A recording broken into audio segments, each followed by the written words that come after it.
ইতালির দক্ষিণাঞ্চলীয় লাম্পেদুসা উপকূলে দুটি পৃথক নৌকাডুবিতে অন্তত ২৬ জন অভিবাসীর মৃত্যু হয়েছে। ইতালির কোস্টগার্ড ও জাতিসংঘের শরণার্থী সংস্থা জানিয়েছে, মৃতের সংখ্যা আরও বাড়তে পারে, কারণ অনেকে এখনও নিখোঁজ রয়েছেন।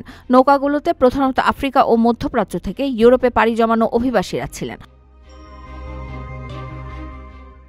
ঘটনার পর উদ্ধার তৎপরতা জোরদার করা হয়েছে। সমুদ্রের উত্তাল ঢেউ এবং খারাপ আবহাওয়া উদ্ধার কাজে বাধা সৃষ্টি করছে। স্থানীয় গণমাধ্যমের তথ্য অনুযায়ী উদ্ধার হওয়া কয়েকজনকে হাসপাতালে ভর্তি করা হয়েছে, যাদের অবস্থা আশঙ্কাজনক। লাম্পেদুসা দীর্ঘদিন ধরেই আফ্রিকা থেকে ইউরোপে যাওয়া শরণার্থী ও অভিবাসীদের প্রধান প্রবেশপথ হিসেবে পরিচিত। সাম্প্রতিক বছরগুলোতে এই পথে নৌকাডুবি ও প্রাণহানির ঘটনা বেড়েই চলেছে। জাতিসংঘের তথ্য অনুযায়ী শুধু ২০২৫ সালের প্রথম ৭ মাসে ভূমধ্যসাগরে হাজারের বেশি অভিবাসী প্রাণ হারিয়েছেন। মানবাধিকার সংস্থাগুলো বলছে, নিরাপদ ও বৈধ অভিবাসন পথ তৈরি না করলে এই ধরনের দুর্ঘটনা রোধ সম্ভব নয়। তারা ইউরোপীয় ইউনিয়ন ও সংশ্লিষ্ট দেশগুলোকে জরুরি উদ্যোগ নেওয়ার আহ্বান জানিয়েছে।